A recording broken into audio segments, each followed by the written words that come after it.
any day that you have to be woken up by someone else is not a day you're really awake in, basically. To awaken to your own genius is when you truly become alive and then pursue stuff. And that, I tell students each day, each start of semester, each of you is a miracle beyond comprehension with greatness to discover and express. And when you tap into that greatness on the inside, that moves and motivates. But you're right, we suppress that somehow and beat it out of them almost. And then in its place, it has no meaning to it. And I think that's why we lose so much of what it's supposed to be. Yeah. I think it's so for those who haven't seen my videos, and I don't blame you if you haven't because they're long and I just ramble on, but the what I've kind of talked about, if I could distill it, is just that I think, first of all, this is something that I think was there was a really good response to when I posted this to Facebook, and that is that we can't make any meaningful change in education without first deciding how are we going to determine what success looks like. And right now, success for schools is measured by standardized tests. So the question is, if you don't change that metric, you can talk all you want about adding technology and doing things innovatively and project-based learning and all that. But if the success metric is still the same, fundamentally, nothing's really going to change. And so that to me is where we need to start is, let's change the way we measure success and have it be more holistic, more inclusive of things like well-being, happiness, joy, physical, mental wellness, all the things that lead to human flourishing, rather than just sort of this narrow set of skills, which again are important, reading, writing, math, all that's important. But when you define success only by those criteria, you're losing out on, you're going to skim over and gloss over some of these other things that are important about being human. Yeah, absolutely. And going to that metrics you talked about, it's interesting. This is also where teachers feel devalued in the whole system, because listening to the Senate debate the education bill recently, the comment was made repeatedly by legislators who aren't in the classroom. They kept saying, well, how do we measure success? How are we going to measure achievement? How are we going to measure? I don't really know the way of doing without a standardized test. And teachers are screaming, hey, we build authentic relationships with the students to these meaningful connections. Trust the teacher's assessments where these students are. It's one possibility. Now, that's a part of the puzzle where I think teachers feel so removed that they're not engaged either, because they feel like what they say doesn't matter. It's all about the data from the test. And so that's why teachers and students, as you say, because that metric has been to the test and not that relationship between student and teacher, there's been a disengagement over the last 2 decades, especially more and more. Right. Well, now I want to welcome the 2020 South Carolina Teacher of the Year, Chanda Jefferson. Chanda, how are you doing tonight? I am good. How are you? I've been enjoying the beautiful weather. Obviously, Pete is really enjoying it. I've been outside most of the day. You doing all right, though? I am so happy to be here. Yeah. Join in on the discussion. How you doing? Doing well. It's always a pleasure to speak with you, and it's been fun to watch you this week as you celebrated DNA Day and put out all those resources and got people thinking about DNA, which is really an important thing for us as human beings to know about, to continue to explore so many opportunities with understanding DNA for improving health outcomes and just understanding how human beings are created, how life is created. Yeah, that was fun this week, especially raising awareness about how there are many advances in genomics right now. We're able to look at people's DNA and figure out what medicine would be specific in helping them, and several other things, and even being able to pull book resources. One of my favorite books that I talked about was The Immortal Life of Henrietta Lacks, and how HeLa cells are even being used right now with COVID-19 to help discover that vaccine. Yeah. And it's also, I think we need to just take a moment to congratulate you on the wonderful news that you got this week of being named an Albert Einstein Educator Fellow, one of only, 14 or 15 educators in the entire country. Chanda Jefferson has been honored with that, and I know you've got to be excited about that. Oh yeah, I'm looking forward to it, to be able to fellowship with top educators from across the nation, and working on Capitol Hill to raise awareness about underrepresentation of students, Black and Brown students in STEM, and also recruiting Black and Brown teachers to get them into the classroom. So those are some of the policies that I'm interested in, so that we have more people that look like our students in our schools, especially here in South Carolina, and it's an issue throughout the state, throughout the nation. Yeah. What have you been thinking about, Chanda, like as we've gone through this weird pandemic? I know it's got to be kind of, you're the first teacher of the year who's had to go through a state teacher of the year who's had to go through like this pandemic, which is really weird. Like, what have been some of your thoughts, like, as you've reflected on education? You've had this whole year to experience being a state teacher of the year, and then now, like, you have this pandemic and time really to reflect. What are some of the things you're thinking about?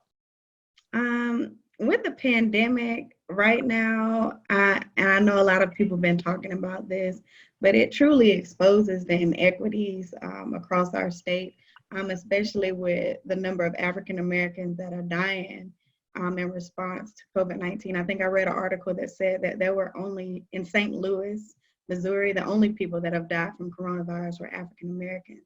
And I mean, that's talking about the general population, but then I also think about our students. And right now, the majority of our students that are dealing with in those districts, like I would say Allendale and other places like that, that are high poverty, they are using pen and paper packets to teach the students. And we know that students from economically disadvantaged backgrounds, they go into school, they're school dependent children. So now this puts them even further behind because they're not having that face-to-face interactions. A lot of their parents are essential workers, so they're not having the opportunity to teach the children. In some cases, there are many children that are just out there on their own. So how will you be able to go back to school and catch them up? Like, what's the plan for that? So I'm fortunate to be working on the SREB task force, and it's with 12 other states in the southern region. And we're trying to talk about some of these issues to make sure that our students are being served and our teachers are ready whenever we come back. So we're coming up with a comprehensive plan to help with reopening schools, like what that looks like. Our first major focus is going to be on health and safety. And we're still trying to figure out how we'll get that messaging out there. But hopefully in the end, in the next few weeks, we'll have some more to that plan. But it's just, this is all new to everybody. So we don't necessarily know where to start. It's just throwing ideas out there. But I'm happy that I'm among that group because, out of all the people, I think it's a group of 30. But, the representation, it's not many people of color in the group. And I would like to see more, especially considering that students that are in our public school system are students of color. Yeah. Thank you so much, Chanda. Yeah, that's really important. Pete, what are you seeing like in your area and in your district? First of all, I want to say big shout out to the video that you did with your kids. I know, Chanda, you probably saw that too. The video, if you haven't seen it, find Pete Stone on Facebook. And he did this really amazing project with his students. And it's hard to describe, but basically he videotaped himself and his wife and his son and went around and his students obviously contributed pieces of it, and Pete put it together. It's not like he got the class together, so nobody freaked out.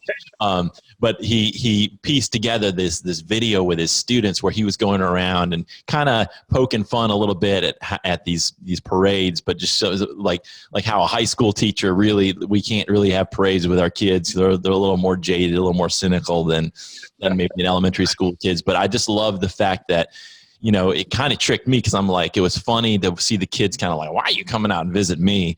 And then at the end, there's all these really nice messages that they were just pranking you. Talk about like in your area, Pete, like how you're seeing, I know you've got to be seeing what Chanda is referring to, the inequities and the discrepancies between resources that young people have going through this. And how are you managing that as a teacher and in your area? Well, that is the number one area to attack, is how do you reach the unreachable right now? How do you reach the unreachable? And the message I'm trying to get across to all students is not to feel overwhelmed. I think we have a tendency to keep piling more and more on, not realizing that once you get behind, your chances of ever catching back up greatly go down, because you shut down everything and you'll distract yourself in every subconscious way possible. And so my message is, start from where you are. Let's not talk about going back and, in terms of the work that's been assigned, don't, in my class, go back and try to catch up with whatever was a month ago. If you're just now getting technology to you, we're going to start from where you are right now, because to me, it's not about the product. It's about the process. Always about the process. And to know the good is to do the good. But I don't know. And I'm just going to be honest and say, I don't have a good solution yet for how to reach the unreachable. That's where my attention is. And that's where I think all teachers' attention should be. There are a lot of feel-good stories out there about the e-learning stuff. But the truth is, no one knows what we're doing right now. And that's okay. Failure is part of the process to success. And that's really been one of my messages. We're going to fail our way to success. We're just going to keep trying things and keep trying things, and keep trying things. And most of them aren't going to work. But it's not about them working. It's about us just trying to do something at all. And that's been my focus. Encouragement, motivation, uplifting, reminding them you are your best teacher. Knowledge is power. And I say all the time, Malcolm X's quote, the future belongs to those who prepare for it today. Knowledge is power. And so use Vivian Ayers from my area. She's a poet, amazing poet, amazing work. And so I've used a lot of her work, actually, because it's very inspirational, uplifting. And it's about, in a place of so-called isolation, being able to look inside oneself to find the strength, to know it's not how the world happens to you, but how you're going to happen to the world. Right. And shine the truth. And the song I used in that video was "This Little Light of Mine, I'm going to let it shine." This little light of mine. But we let that little light shine within ourselves. That light is powerful. And so I love that song. It's mine just to let your light shine. There are all kinds of scary things in the world right now, but we're going to shine some positive light out there and connect with the other positive light shining. And just find some encouragement right now. And that's what I've been going to. And it's interesting because starting off, I hadn't heard from so many students, but I just kept cutting back and cutting back and cutting back what I was assigning. And then when I finally just stripped it down to the bare minimum and said, we're not going to worry about what you haven't done, we're going to start from this today. Yeah. I finally got some response back from those I hadn't heard from yet. And it's like, all right, we can do this. And then I brought them in that way. Yeah. And then positive reinforcement. None of the coercion, none of the scare tactics. I said, y'all aren't going to fail. You're fine. I'm not giving you this for a grade. I'm giving you this for empowerment. And your feedback and your communication has made my day and blessed my life today. So I thank them for responding. That's so good, because I've been telling teachers, tell the students this is their time to take responsibility for their own learning. Whatever you're interested in, study that and submit a report or a paper on that. And it made me think back to the Holocaust with Anne Frank. You know, that was a terrible time, and she was in hiding. But her journal entries and her diary right now, that's an important component of history. I was like, have your students document what it's like living in the 2020 COVID-19 pandemic, because those documents could be primary sources or part of history in the future. So documenting what's going on a daily basis, exploring what they're interested in, anything like that. That's enrichment, that's learning, and that's giving the students the opportunity to explore their interests. That's true learning. They're creating those experiences for themselves. Absolutely. That's beautiful, guys. I want to take a minute to introduce our next person that's going to be in this discussion tonight, and that's Jed Derryberry, who was an honor roll teacher a few years ago, and now is doing all kinds of great work around the country, really.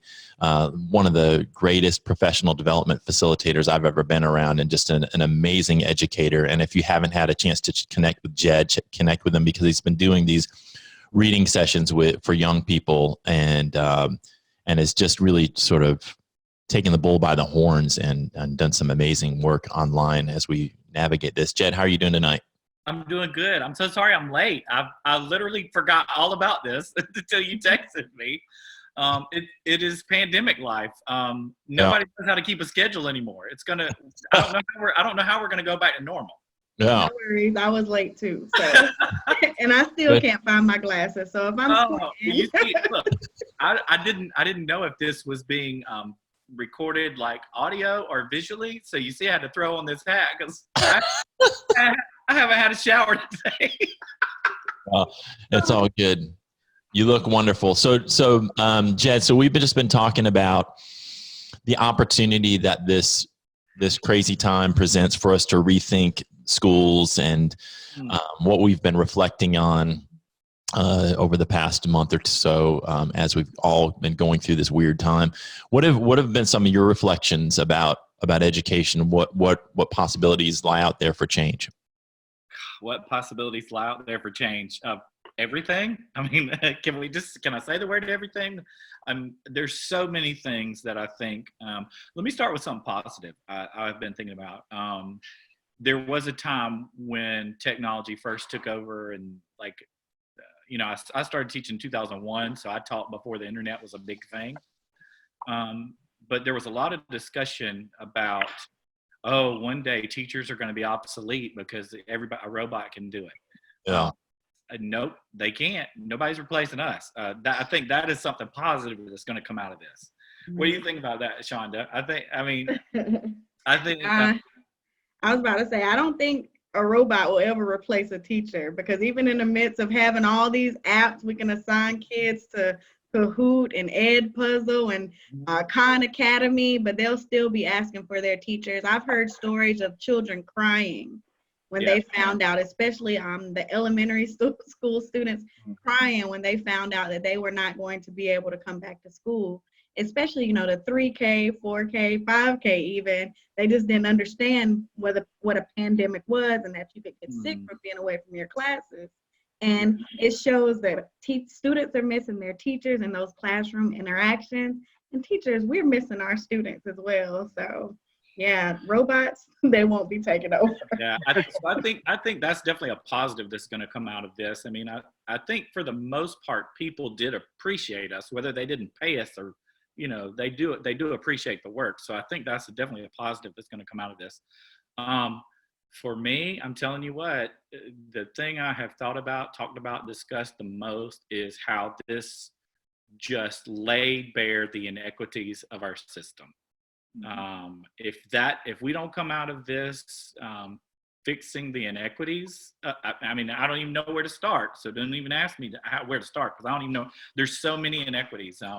Just here in our own state, we have some districts who for years have been one-to-one. And then we have some districts that teachers didn't even have laptops to do the work from home. That is outrageous. That is 2020. And there are counties in our state that don't have the same reason. I just cannot fathom that that's even happening. It infuriates me, because I've worked with teachers in every single county across the state, except for there's been 3 counties that I haven't really done any work in, or with the teachers. I've never worked with teachers from Jasper, McCormick, or Marlboro County. Those are the 3 that I've never worked with directly. But I'm telling you, everywhere I go, I see this disparities, and I hope that this can get us talking about it. But I don't know. You know how fickle people are. Once the just to use a point of reference, and that somebody we will relate to, when there's a mass shooting, everybody's in an uproar for a few days, but then 2 or 3 weeks later, we forget all about it and move on. You go back to baseline. Yeah.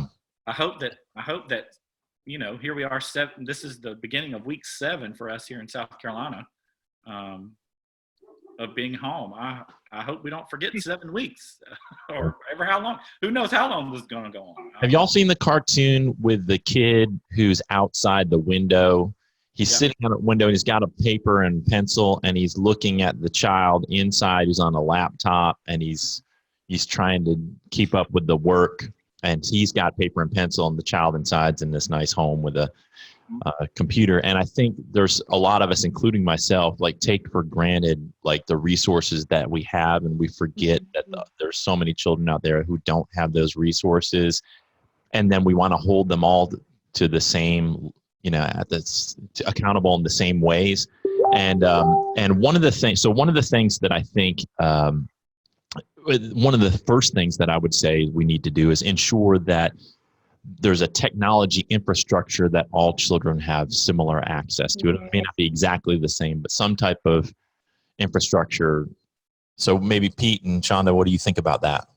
I think Representative Clyburn is trying to introduce some sort of legislation like that. I don't know if it's nationwide, but I was on a radio show, I think it was last week, and they asked me like, what do you think about like universal broadband? And I was like, that's definitely needed.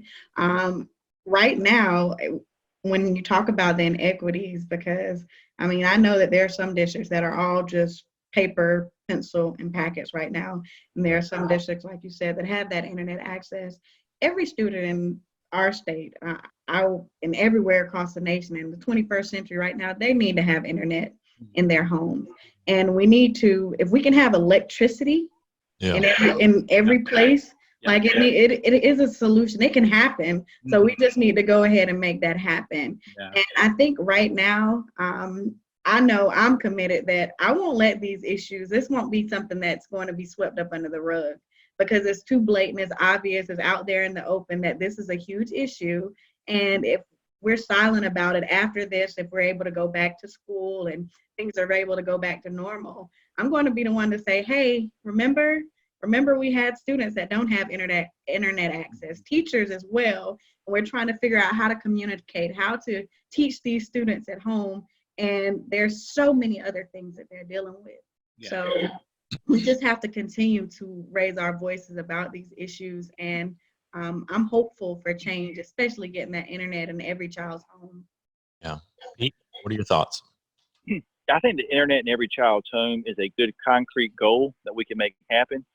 And I think it's so important not to allow ourselves to be gaslit by politicians, because I think there's a lot of that happens, and that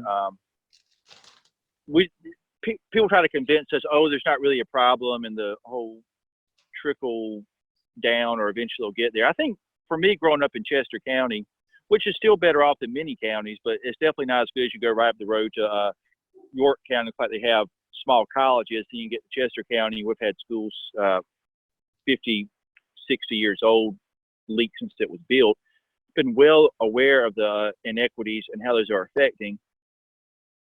But the people who are aware of it, as Chanda was saying, we have an obligation and a moral duty to not be quiet about it. Yeah. And to support one another, that we aren't made to feel like we're the crazy ones in all this, and everything's okay. It's not okay for one school to look like a bomb shelter and still have bomb shelters in it, and then you drive up the road and you have a small college there, and to think that doesn't create issues throughout the entire state. So we've been gaslit about a lot of things, and I think the bottom has finally fallen out. We can't ignore it.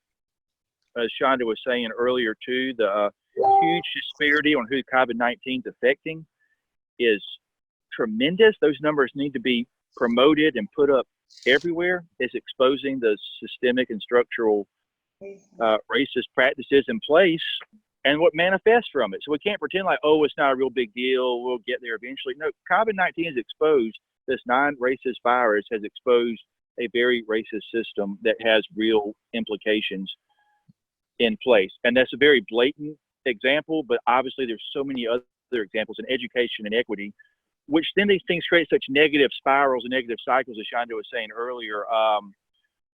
The loss of learning and time is going to hurt those most vulnerable students. And now when they get back to the classroom, they're going to be even further behind, which is going to perpetuate these problems. So we have to jump on this, to Jed's point, and not allow this to be, all right, let's get back to business as usual, because that divide's going to be even further after all this. So the point is, we have to speak up and keep that megaphone blasting ourselves now. Let me ask y'all this, Todd, if I can ask a question. Sure. It's talking about is in the line of inequities. You know, all the districts that are feeding students from delivering the buses or delivering food and things like that. I think it's a great idea, but do all districts do that throughout the summer? And do they do it on a normal spring break? Do they do it over Christmas breaks? Why has it been such an issue during this time that's not being addressed year round otherwise? That's something I've been wondering about. I'm glad the kids are getting their food, but I'm wondering why districts are just doing it now. Like normal spring break, kids didn't get meals delivered, but they did this year. What do y'all think about that? Do you think it should continue year round?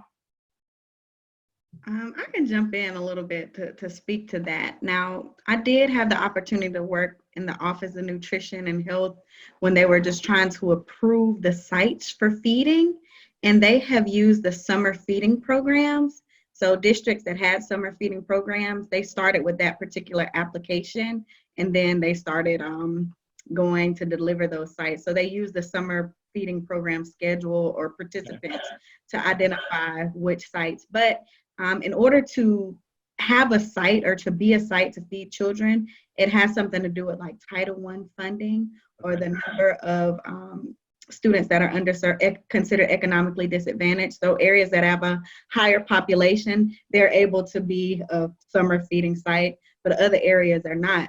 But I did find it interesting that they did continue the feeding throughout spring break. I was like, if we're starting this now, is this something that's going to be to continue? Because over summer break, kids are hungry over Christmas break as well. And there are a lot of kids, and I've witnessed this teaching in Title I schools my entire career, that a lot of kids only come to school to eat. That's one of the highlights to come and get that food, and that keeps them motivated. So and I think that's at least that's a step in the right direction, I think, for addressing the inequities. I mean, if we start with food, maybe that it'll trickle into other things, is why I brought that up. Of course, food is you have to have it to survive. There are people who say that, well, you don't have to have internet to survive. But you know what? I'd say right now during e-learning, it's been pretty important. I totally am on board with all of these sort of the practical things like food and infrastructure for internet, but I also think that there needs to be a shift in terms of philosophy, because I think what is, like Pete and I were kind of talking about this in the beginning, like what is the purpose of school? And in the videos that I've been doing that Pete and I were talking about, and I don't know if you guys have seen them, but I'm kind of talking about like, why do schools exist? What is the purpose of a public education? And if we're going to continue to just simply keep the system, sustain the system that produced these inequities, all we're doing through public education is continuing to sustain that same system and just, produce workers for that system, rather than helping students wake up to liberate themselves, to recognize their own oppression, to recognize the inequities that exist and actually do something about it. To me, that is where we need to shift. That public education needs to be about awakening students to inequities and giving them the capacity to overcome that, rather than just sustaining a system that produced the inequities in the first place. I'm smiling because I totally agree with that. We need classes or programs to teach about social justice, implicit bias. And I mean, going through, and I'm not, I love my state and love learning with the State Department of Education, but why don't we have a Office of Diversity and Equity in the South Carolina State Department of Education? That's something I think is important as well, so that we can teach the importance of social justice, identifying implicit bias, and not being afraid of these topics, because for too long we have been silent about issues of racism, prejudice, microaggressions, all of that. And those conversations, they're having those conversations in other parts of the country, even as far as students being able to walk out of school to protest things that they're passionate about. And I'm not saying that we want our kids to walk out, but just teaching them the importance of being able to express themselves and identifying systemic racism and inequities that they're experiencing. And this is even true to me for children like my children.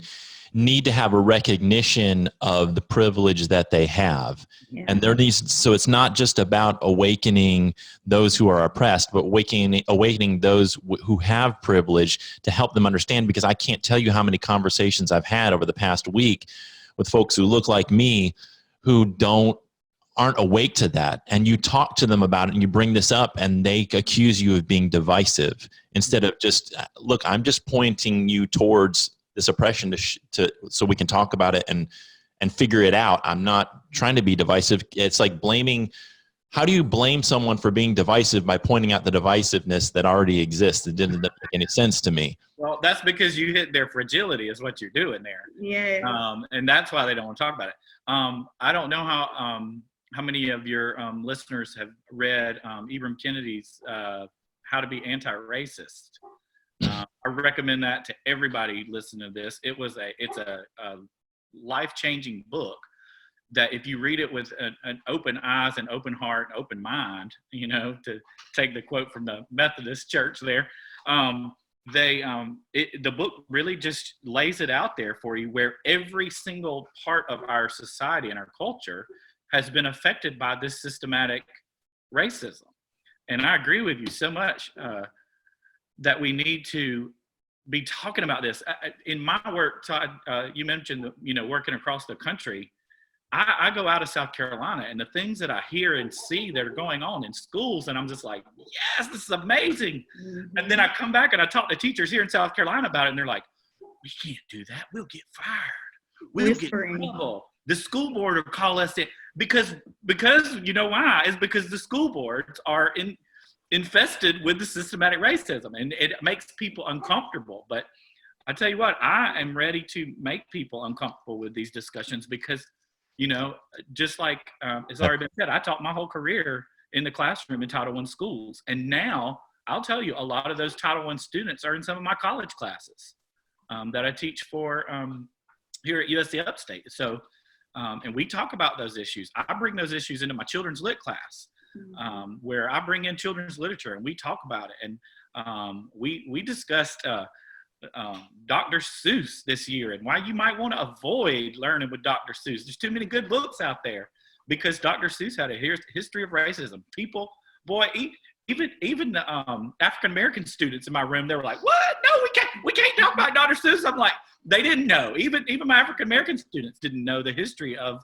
Dr. Seuss as his racism.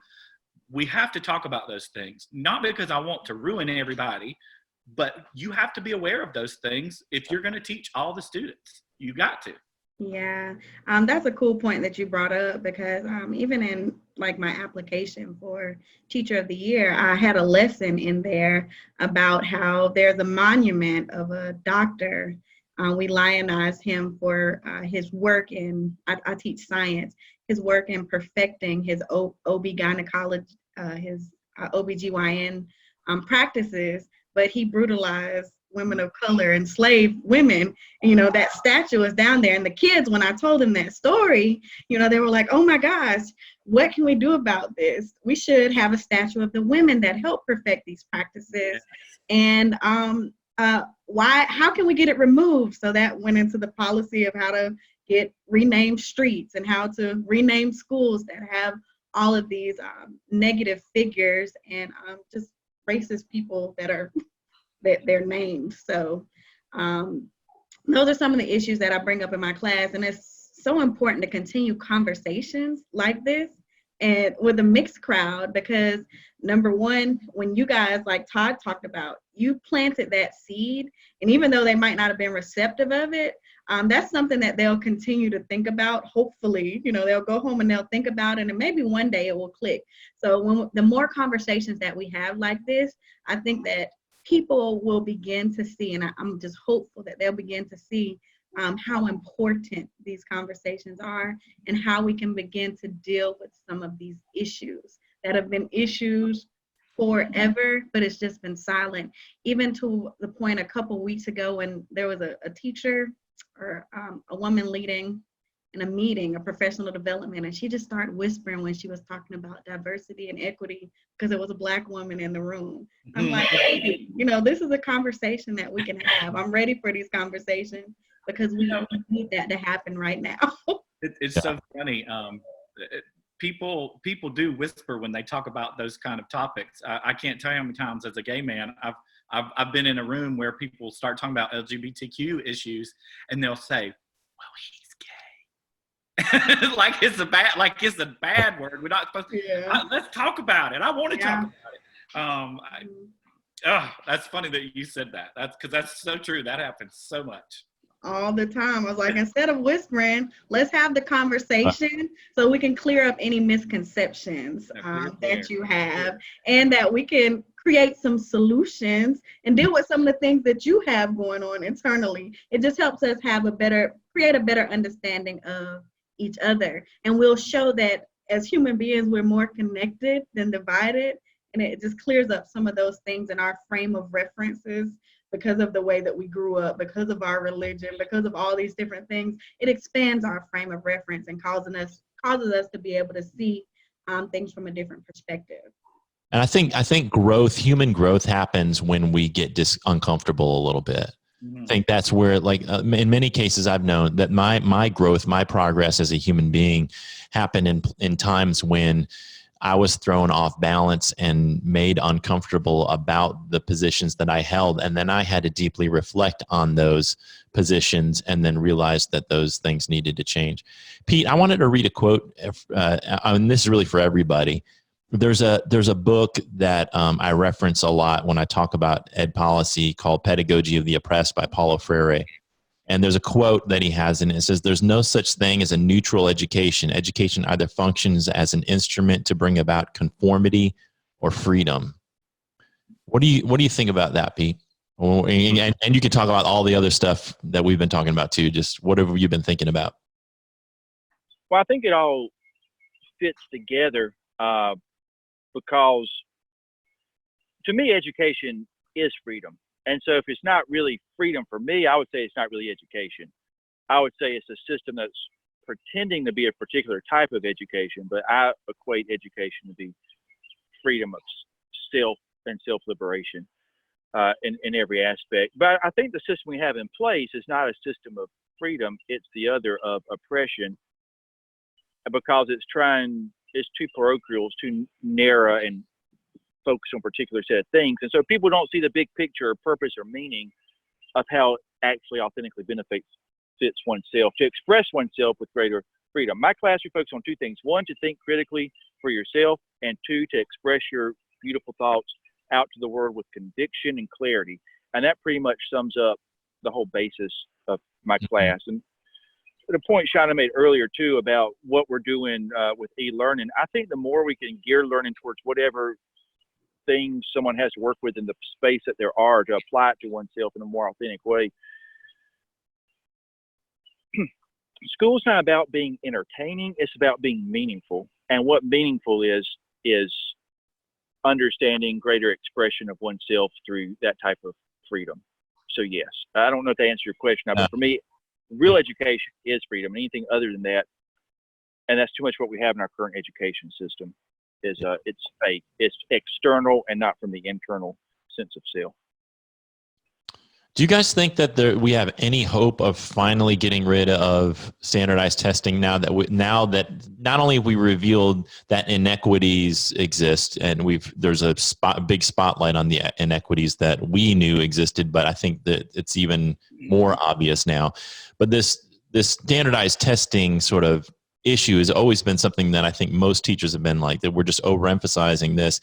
And now it's been laid bare that we didn't ever need standardized testing in the first place. So the only reason why I think that they were really adopted was that we were fearful that teachers would somehow not care enough and not work hard enough with students without the pressure of the standardized test. And now that we don't have a standardized test and we see teachers working just as hard, if not harder, we know that's just an illusion. That's just nonsense. So do we have any hope, you think, Jed, Chanda, of finally getting rid of standardized testing, or at least not emphasizing it as much as we have? What do you think, Chanda? My hopeful side. I mean, I've been I was on WIS and I talked about this.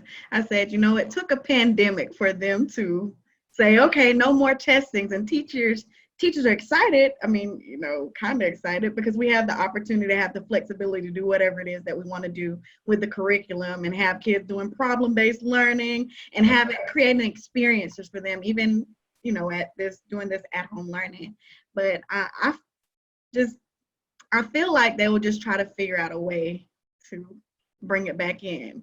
And unless we continue to say or bring it up that, hey, teachers are teaching, learning is happening during this pandemic without this testing, I feel like, it's something that they'll just try to reincorporate back in the future. Now, do I think that's the best thing? Of course not, because I know what it's like to teach under the pressure of a test and how stressful it is. And I feel like more meaningful learning will take place in the classroom, and we'll get to that place of freedom that you mentioned in that quote if we do away with the testing and give teachers the opportunity to teach what they know that our students need to learn, and that will better prepare them to be productive citizens in society and better equipped for college and careers. Jed, what do you think on that? Well, there's a couple of things. I want to be hopeful and optimistic too. I don't like to be a pessimist, but there's a big amount of me that's a realist. Right. There was a reporter from the UK that tweeted the other day. I don't remember his name off the top of my head. I'm pretty active on Twitter. But he was from the UK, and he tweeted out, "So what are teachers doing at home all day while they're being fully paid to stay at home?" And you can imagine the response he got on Twitter. He got ripped to shreds, as he should have. But I think that that is a still very prevalent mindset that's out there. And I think that so many people want teachers to be held to this incredibly high standard that they think testing is the only way to do it. Because if the scores dip, then you can say, oh, you're not a good teacher. But that brings up the other issue, is that we have to retrain the public to understand that those tests have never shown authentic learning is occurring anyway. They've never shown it. Nope. I can tell you right now, I have worked with lots of people who had really good test scores for their students. And then those students went on to the next grade and didn't know anything more or less than my students. Mm-hmm. It's just, I will tell full transparency. I only worked 1 year in an officially state tested grade. I had great scores that 1 year. But I didn't put a lot of stock in those scores because it's one day, one performance, one shot. I don't want to be judged on my performance for 1 day out of the whole year. Do you? Do any of y'all want that kind of judgment? No. We've got to figure out how it's got to be some kind of holistic picture. And honestly, I don't know if our society is there yet. And I would love to say that this is going to push us there, but my realistic side won't let me be hopeful yet because, too, so much money is involved in it. And right. Money, as you know, rules the roost. My plea to school leaders across the state and really across the country is this: if your school or your district is receiving really good test scores or like your report card score, your grade is high, dismiss it. Like we have to have the people who are scoring well say this is nonsense and this is unimportant anyway. They are the ones who are going to have to lead it, because if it comes from the people getting the low scores, it just seems like they're whining about the system and not wanting to be held accountable. But if it comes from the educators and if the educators who score well say, well, I don't care about that and it doesn't matter and it's stupid, this whole system is dumb, and the schools and the districts say it, maybe we have a chance of getting rid of it because it doesn't look like it's self-serving. In fact, if anything, it's like, if anything, they're kind of hurting themselves in terms of public perception, because they're saying, look, the thing that we did really well with that you think makes you think we're good, we don't care about that. Like that's a dumb system. So that's what I think it's going to take. And I'm pleading like directly to superintendents, administrators. If you score well, you have to be the ones leading the criticism of testing if you want it to be done with. And you know what, Todd? It's just going to take one strong scoring district to do that, and it'll be like dominoes. People will be right behind them. It's just going to take one, maybe not even a district. I wish it would be one state. I don't know if Molly's watching this today, but Molly, lead the way for us. Just do it. Be that leader that we all know you can be. You're one of us. You started all those years ago in the music classroom. I think that she could be the leader that could do it for us. South Carolina, as we've learned the past few weeks from our governor, we are unique. We are a unique bunch. Well, let's be unique in a positive way, not in a backwards way that some people know us for. Let's be unique in setting new trends for education. Let's say, okay, let's do away with this testing. I can't even believe that AP testing is still happening in the middle of this. I'm shook about it. Yeah. I just am floored that testing is still even being talked about during the middle of this traumatic event that we're having. This is like a bipartisan issue too, though. I found that like conservatives and liberals both are like, don't like testing. So I'm like, if nobody likes it, why are we doing this? Republicans, Democrats, nobody likes it. Why are we still doing it? But there's a branch of conservative thought that we got to keep our thumb on those teachers. Yeah. And so that's where it comes from. Specifically, I think in our state, you look at what happened when this year before the pandemic was happening. We were getting ready to have our next rally at the State House, but before everything happened, you had senators saying horrible things about teachers, saying that we were wanting this attention and all this stuff. It was absurd. And there's definitely a faction of that, a strong faction of that in our state, that if there are Republicans out there who don't like it, they better start speaking up against it, or it's just going to get more deeply rooted. Pete, what are you thinking about all this?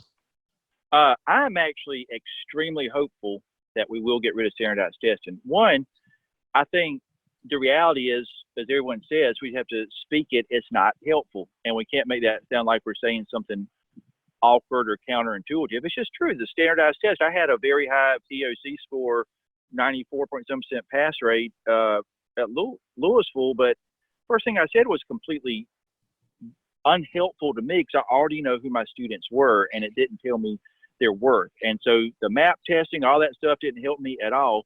So I just completely said that wasn't helpful. But there's a wonderful image too, I'm sure I've seen it, of a whale underneath a fishing boat. And it says when teachers, and I'll include students, when teachers and students realize that they're the whale and the politicians are the people in the boat, I'm very hopeful, because when we take ownership to say we're not going to do that, we really have the position and the power to say this is not helpful for our students, and I cannot ethically pretend anymore that I'm doing what I'm supposed to be doing as a teacher by pushing these tests.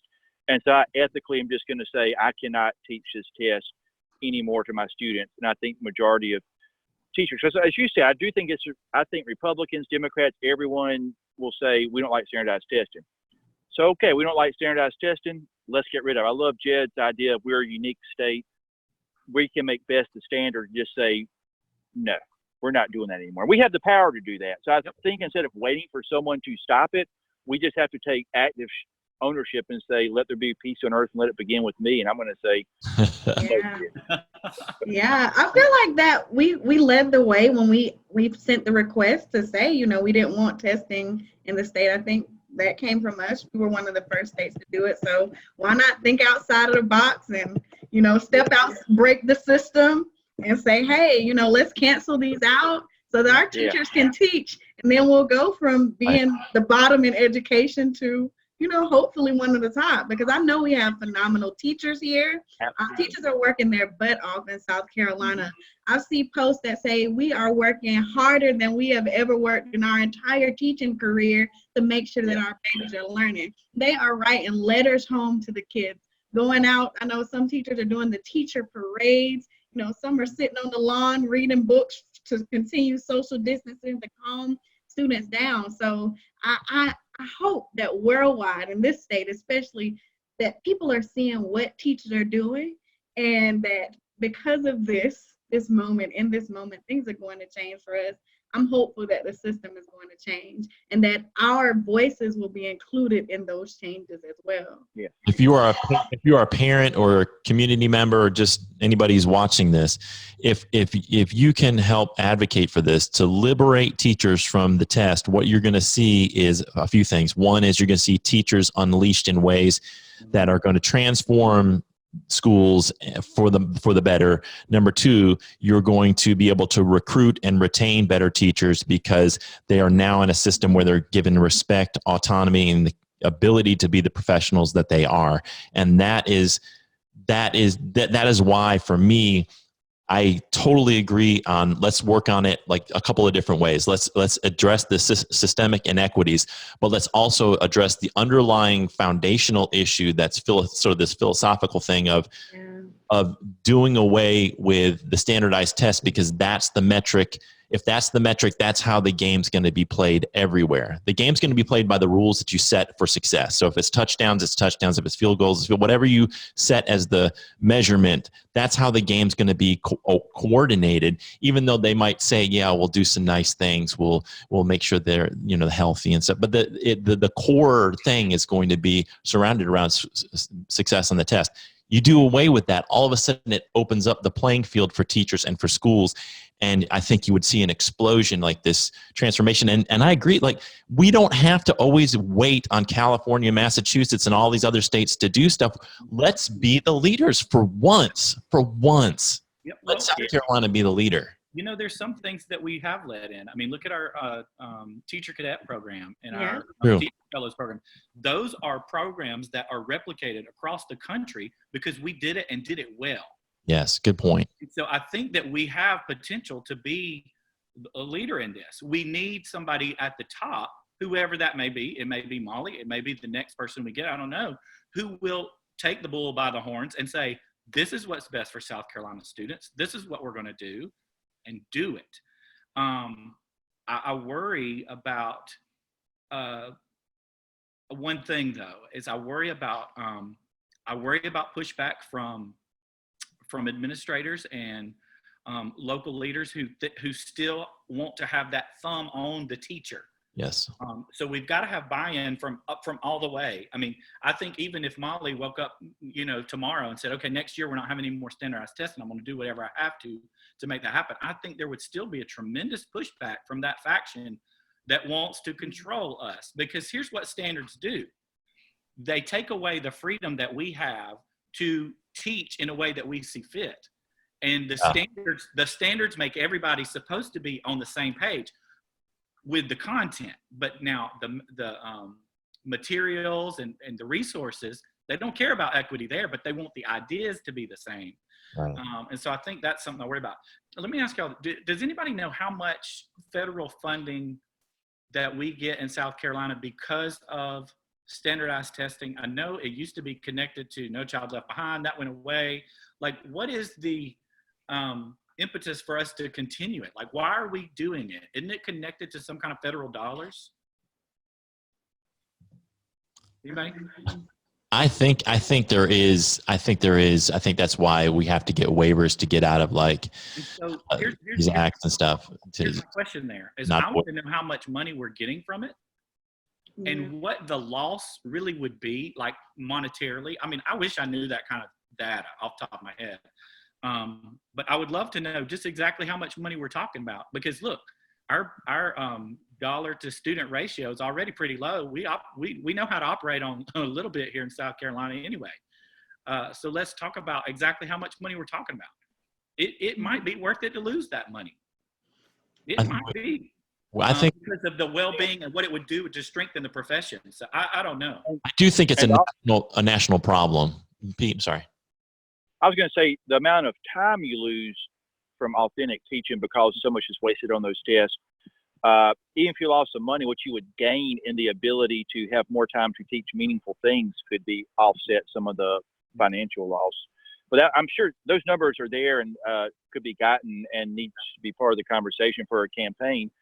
But I would really like to see that as a goal for us, just to say we're done with that. But that's a great point to find those numbers and use that to make it a reality. Well, but even focusing on like the profile of the South Carolina graduates, saying that we need to graduate students that are college and career ready, you know, and all of that. You know, if we took away a standardized test and said, hey, our students will be even more prepared, you know, if we take this away and stop having to teach to the test, and we're able to create authentic learning experiences that actually prepare them for the future, then, you know, that will be the first thing to lead the way there. It's like, hey, the students will actually be learning, they'll be ready, they'll be prepared. You know, just let us teach it out. The industry and manufacturing and business communities would be all over South Carolina if that's what we were producing. But just like every other state, we keep producing these test takers. And let's be honest with everybody who's watching this. I don't remember anything from any of those tests. I have no idea. I did like everybody else. I crammed it in the night before and did the best I could on the test. I mean, that's how we do. The things that you remember are the things that you experience with your hands on, you engage your mind in a whole new way. I think that it's such a useless waste of time. I'm glad you mentioned that, because I've had a lot of people talk to me about, oh, the kids are going to be so far behind because we've been out of school. Well, May, guess what? There was no teaching in May anyway. Anybody out there watching? Anybody that is watching to think, oh, we've lost all this time. There was no teaching in May anyway. And honestly, a lot of what happened in April, well, guess what? It wasn't new material. It was reviewing the old material to get ready for the test. So April and May are not traditionally new material. Now, granted, there's new material. If you hadn't covered it all before the test, you got to get it in there. But really, after spring break for most people is review, test. Last 2 weeks of school, there's lots of fun and exciting days that kids are missing. But far as new material, there's not a whole lot of that has been missed in this. I'm glad that we had it at the end of our year instead of like October. That would have been troublesome. I want to bring in, we have a bonus guest now. Saani Niri has just joined us from SC for Ed. And Saani, can you hear us? Yes, I'm trying to get on my computer. I apologize. I've just got off another call. No worries. We'll give you a minute. When you're ready, just jump in. Sounds great. All right. So, I really feel like the other thing that would facilitate this happening faster, and as a parent of 3 school children, we need the parents to say, you know, we don't want our kids to experience this anymore. We you know, whether it's having their kids opt out of the test or whatever, having parents really be a part of a movement to remove the test would facilitate it happening a lot quicker. So if you're a parent out there, we need parents to support this movement any way you can, because there's always a way, no matter what the structure is, there's always a way to deconstruct a structure. We've seen Martin Luther King do it. We've seen Gandhi do it. We've seen, you know, throughout history, structures much stronger than a standardized test come tumbling down. And usually there's this tipping point when it happens. And so every single person that is listening to this who can get onto that side and make that tipping point happen quicker, that's what we need. Agreed. Yeah. Saani, I gotta let Saani in. I think Saani's going to join us on video now. I think he was joined by call. Saani, hey, how's it going? Hey, Saani. Hey, Saani. Hey, how are y'all? Good. Doing well. Saani, you want to introduce yourself and what we're kind of just talking about reflections that we've had since this whole pandemic thing started about inequities that have been highlighted, and also we've kind of recently been talking about trying to do away with standardized testing, hoping that maybe this lays bare the nonsense that is standardized testing. Do you have any thoughts? I do. One, I think that's a excellent thing to point out. For starters, I would say, you know, we're talking about inequities.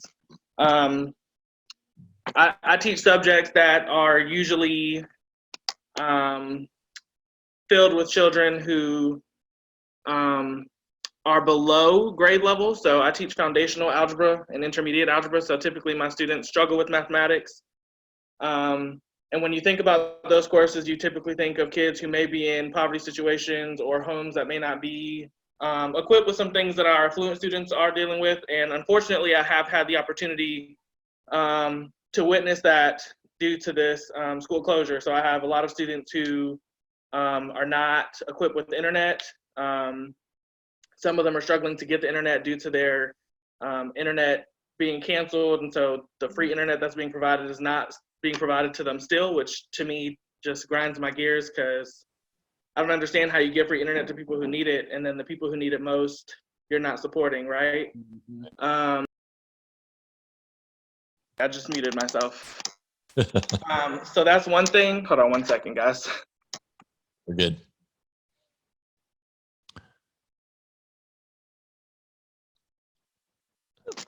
Okay, the other thing that I would point out is I've noticed that a lot of my students are more willing to try now that they know that what we're learning is not being tested.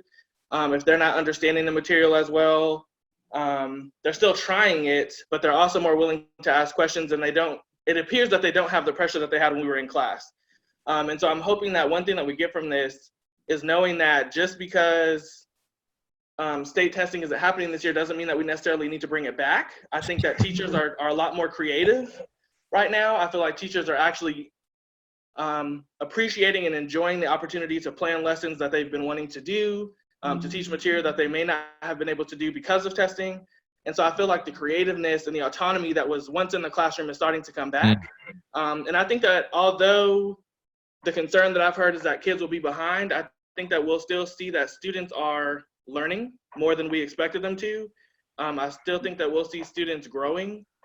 They may not be growing on test questions, but they're growing in other ways that will help them with tests or whatever may come in the future. So I'm hoping that what we're learning from this is that we don't have to be so regulated and so standardized in the future. Beautiful.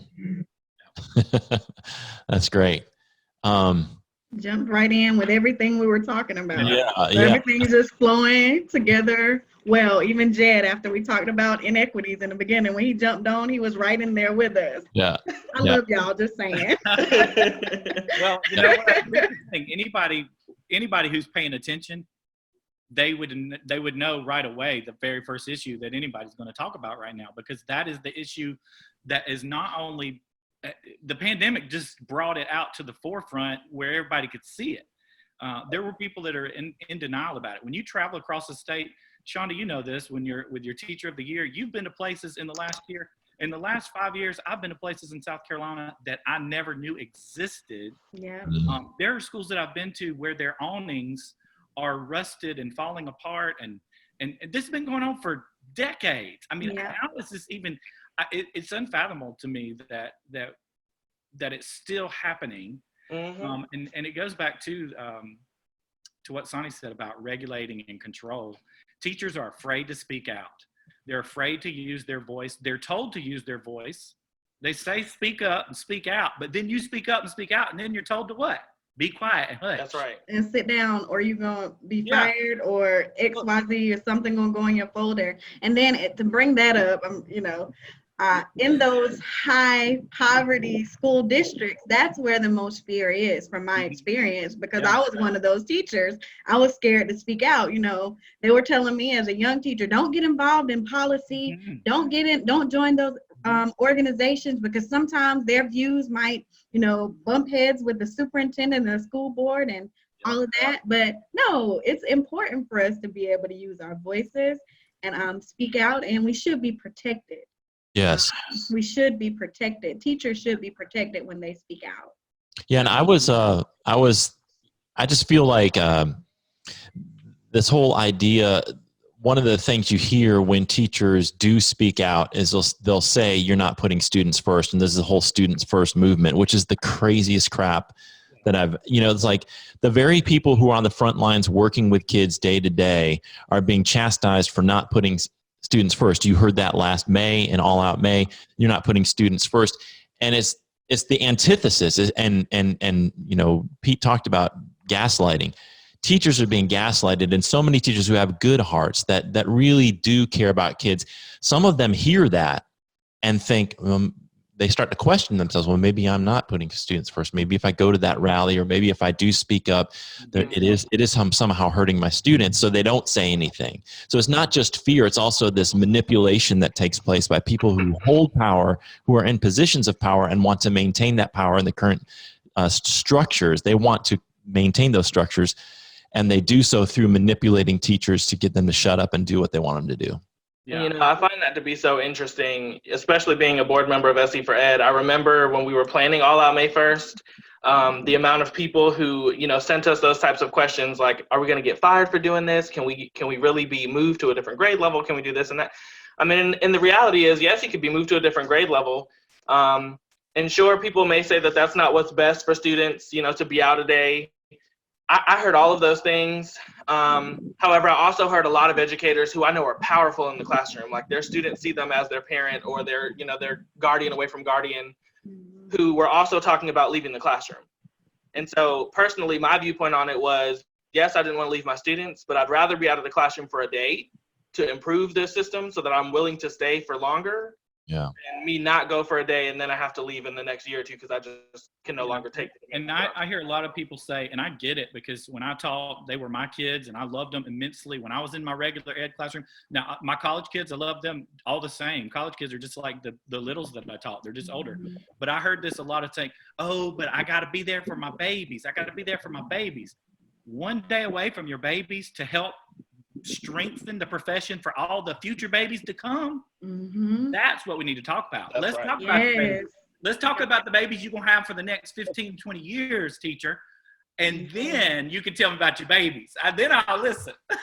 Yeah, that's been a part of my message going around to speak to teacher cadets and teaching fellows. Like, hey, I'm standing up, I'm doing this, I'm speaking out on some of these issues to pave the way to make teaching better for you all. So, you know, it's amazing to see this movement right now of teachers speaking out, you know, even with that fear. I've been speaking about courage, like wearing courage to talk about these issues, because we can't be silent. We can't be silent anymore.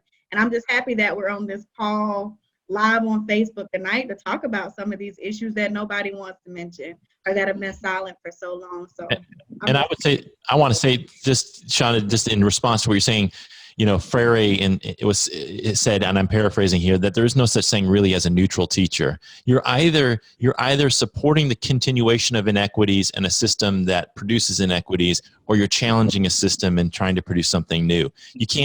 There's no middle ground there. You're either one or the other. And we have to decide as teachers whether we're going to continue a system that has resulted in these inequities, resulted in poor practices for kids, poor practices in terms of our educational system, because we're so, with the tail that wags the dog is standardized tests, or we're going to stand up to that and no longer be sustaining that system.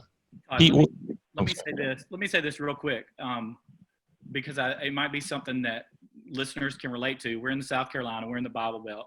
My undergrad degree was actually in the Bible, and there was a verse of scripture in Revelation that where he was talking to the church, and he said, I wish you were either hot or cold, but you are lukewarm, and because of that, I'm about to spit you out of my mouth. And it's in the book of Revelation. We were literally told, you know, decide. You're either going to be hot or you're going to be cold. You're not going to be in the middle. And the problem is, so many of our institutions, our organizations in South Carolina, they stay right in that middle. They don't want to rock the boat. They don't want to go. They don't want to come over here because they're worried about the ripple effects. But what's got to happen is we have to have those voices speaking up. We need some hot voices in South Carolina. Not just me, not just these people on this call. We need people in our real leadership of our organizations across the state willing to put their neck out there and stop playing the nice guy card and call people to task and actively campaign against them when they don't do what's best for our state. Now, I say all that, but I understand the fear is real. I've not been in a regular classroom since the 14-15 school year. Even right now, as I'm speaking to you, you know what's happening in my brain? I'm thinking, oh my God, this is live on Facebook. Who's listening to me? What are they recording? What are they documenting? What's going to keep me from ever going back in the classroom? Because I said it here today on this call. I get that the fear is real, but I'm also so sick and tired of where we are that the fear is I had to put it aside. Mm. And I think so many people relate to that. I think that there are a lot of people who want to advocate for our students, who want to advocate for themselves, but have been beaten down so long. I mean, I'm still an early educator. So one of the coolest things to me is when I go to education events or education rallies, and there are people who have been teaching for 30, 35 years, and they're like, "Thank you so much for what you're doing." And I'm like, "No, thank you. Like, you paved the way for me." But it's so interesting because they've been beaten down for so long, and I know how I feel just being beaten down for 5 years. I mean, it does, you start questioning yourself, like, am I really doing what's best for students? Am I really like defying people that much by speaking out about what's, wrong? But I think about the kids who I see every day. And this is what I tell any educator. I think about the students' faces that I see every day, and I'm very upfront with my students. They know that I'm, with SE for Ed, they know what we stand for. And so if I have to miss a day because I'm at the State House lobbying, like, they understand it's to better education for them. And it's because I believe that they are, capable of doing anything they want. And so I would hope that educators start to understand that when we stand up for ourselves, we're standing up for our students and their futures and their success. And if anyone has a problem with that or tries to fire you for that, then you're literally firing passion. And the question then becomes, are you doing the right job as a person firing? Or am I doing the right job as a person standing up for our students, which is what I'm supposed to do? Yeah. Absolutely. Pete, what are you been thinking? We haven't heard from you in a little bit. Y'all been nailing it. I'm so glad everybody's on that same page. Going back to what you said, too, Todd, I think it's an important point to make that you cannot be in the middle. You're either supporting the institutional structural inequities that are in place, or you're standing up for something that's different. And for me, where I'm big takeaway for all this is to stop waiting for permission to be great and express greatness. I tell students that all the time, stop waiting for someone to give you permission to be great. By God, you be great. And I look at it as teachers at frontline defense for students' voices as well. And so the best way to keep from being gaslit and silenced is to just use whatever strength and resources that we have to not wait for them to tell us that we were right. I think sometimes we wait for that. We wait for someone to say, to give you that validation of your right. So I think teachers, when you start listening to ourselves, say, this is clearly right. Great example of that is the base student cost has been underfunded since 2008 by so much. On the low end, 300, on the high end, 500. That's per student per district. And so many problems of inequity spring out of that underfunding from that base student cost. That's not something we have to get permission. We just need to stand up and say that is wrong. And Saani's done such an awesome job as well through that SE Fred, that method of, hey, this is what we have to say and we want to say it. Now, Chanda brought up a good point earlier that a lot of individuals want to stand up and speak out, but they're in positions, they're separated out and don't have that ability maybe to stand out because they might lose that job, which creates those real efforts. So I think it's up to teachers to reach out and support each other through all this, who are their strength in numbers and strength together, not to pretend like we don't see what you're doing to that teacher over there. But the more we speak up and stand up together and stop waiting for them to give us permission to be great, and we just express that greatness out there, that's going to be the best thing we can show our students too. When you're right, you stand up and you advocate for yourself and you let your light shine, not to villainize the other person, but to connect and have your voice be heard. And so I think we're doing that more and more, and we just have to keep magnifying that point, because you're either part of the problem or part of the solution when it comes down to it. Right. Well, I kind of had planned this to be an hour and an hour 20, and I'm loving this conversation. And I know we all have family and friends and things that we need to get to, but I do want to give everybody just sort of like a final opportunity to just talk about anything that we haven't covered yet. And also just an invitation to all of you to do this again sometime soon, because I feel like these conversations can maybe be a spark for something. And I want to take a minute just to thank Saani and SE for Ed, because you guys really sparked something huge. I mean, just in me alone, but then being there last May, and I convinced a good friend of mine who's a teacher to go with me, and he said, man, no one's going to be there. we're just wasting our time. I'm like, just come on, let's go. And we went there, and I saw Jed there, and saw you, Saani, and my friend came in. He's like, and we're standing around looking like, oh my God, look what we can do. Like, look at the potential here. Look what happened because you and Lisa and the whole group there at SE for Ed just decided you weren't going to take it anymore, and really use your voices in such a powerful way. And I wanted to personally thank you, because I've talked to Lisa before, but I've never thanked you, Saani. And I wanted to take a minute to thank you personally for all that, because I know that was a lot of nights staying up late and a lot of effort on your part, and a lot of stress and a lot of pushback and stuff that you probably had to deal with. And I just want to thank you for being that fierce advocate for the profession, because we need you. And I just want to thank you. But I do want to give everybody, and we'll start with Saani, just give everybody a chance to just say anything, final things. Well, for starters, thank you. That means a lot. And I did not know that this was going to be live on Facebook, y'all. So to all the Facebook people watching, I apologize for being late. I've had a lot to do today. But yeah, I definitely just want to say that overall, I think that, again, I'm an early educator, but in my time in the classroom, I've noticed a change in what I would say the educator. When I came in, it was a lot of complaining and a lot of fear, a lot of exhaustion. And now what I feel is there's still an exhaustion, but there's a sense of energy. And that energy is, we need to do what's right for us. And so, I get thank yous all the time, but honestly, the thank you goes out to every educator that's in South Carolina and in the nation. This job is difficult, but we continue to do it because we love the kids. And so, when you feel like it's tough or you feel like something is wrong, just continue to use that voice and remember that what you're doing matters. And every time you use your voice, you're inspiring a child, you're inspiring a coworker, you're inspiring a business person that invests in schools. And although they may be difficult, you're also inspiring some of our lawmakers. So continue to push. It's going to be tough, but never give up. We tell our students to do that. And the only way we cannot be hypocrites is to do what we preach. Thank you, Saani. Jed, what are your final thoughts? My final thoughts, I was thinking about, have you ever done a little lesson with the, where you drop an egg with a parachute? You got to build a little parachute and you drop the egg, And I remember climbing up one time doing that. I was at some professional development. I know we've all done it. And then every time it's spun a little different. But this particular time, I didn't want to let my egg go, because I knew that our contraption probably wasn't the best. And I knew the egg was going to break, right? And I was like, I don't want to do it. And I remember the leader saying, well, you just got to take a risk. That's what all this is about. We want to teach our kids to take risks in education, blah, blah, and we do. We want to teach them to take risk. That's what I always heard. I'm sure all of y'all, we want our kids to be risk takers, right? What I want is for South Carolina education leaders to take risk. I want them to stop telling us to take risk with our students and not modeling it for us.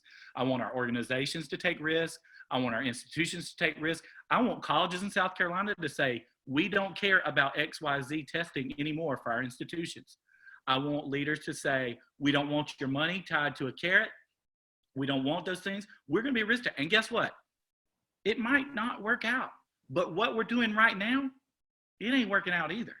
So we'd have to be risk takers. If we're going to tell our kids to be risk takers, my gosh, we better be risk takers as adults so we can change some things that'll make it better for our students. Thank you, Jed. Chanda, final thoughts? Yeah, one of the quotes that comes to my mind right now is the one by Martin Luther King Jr. that says, our lives begin to end when we're silent about things that matter. And conversations like these are needed. This is a time where we as educators, kind of like Pete said, we don't have to ask for permission to have conversations. We have platforms like Facebook and Instagram and Twitter. We can have these conversations, and we have to have conversations about inequities. We have to have conversations about racism, systemic racism, and how that's affecting education in our state and throughout the nation. And yes, it might be uncomfortable. Some people are uncomfortable saying black and white and, just the different races, but we have to have these conversations in order for meaningful change to take place. It's needed. Our kids can't wait, so we need to do that. That's beautiful. Thank you. And Pete? Just wow, it's so great to be on the call with such wonderful, wonderful individuals. And I do want to mention Chanda's done such a tremendous job in her role as state teacher of the year this past year, speaking up, advocating with such a strong cause, and not waiting for permission to be great, but being that. So I thank her, like I thank Saani, I thank Jen, I thank you, Todd, just for all the wonderful things you're doing. And it's just proof that we don't have to wait for permission for someone to let us speak truth. Truth is truth, and we're just sharing that with others. And when you speak truth with confidence, it makes a difference. And so those who can sit in silence and still believe shall one day hear the music which they believe for. And I think the time has come for the music and the symphony to play on. So I'm excited. Awesome. I just thank all of you for taking time out of your Sunday evening to have this conversation, and I'm going to be definitely reaching out to you again soon, because I'd really love to continue this conversation, because there's so many things we could talk about, so many, we have so many ideas and so many ways that we need to approach change in education. And for those of you who are listening, if you have questions, you can put them in the comments, and I just encourage, if you're an educator or you have thoughts about education, do your own Facebook stream. Do, write, speak out, write op-eds, just talk about these things, and don't be afraid to speak out, because even if when we talk and we have this conversation, something comes out wrong, we don't say something the right way, we're learning from that, we're growing from that, and we're pushing truth forward. And I think sometimes we get scared that we might say the wrong thing or might upset somebody. But if we do, then we're learning from that. We learn when we upset people that maybe the way we're thinking about things is wrong, and we need to rethink ourselves. So thank you all for your time, and thanks for anybody who's been watching. And I know we've had a lot of comments, and I again just appreciate the wonderful time talking to some fabulous people. Thanks for that. Love y'all. Bye. You too. All right, bye everybody.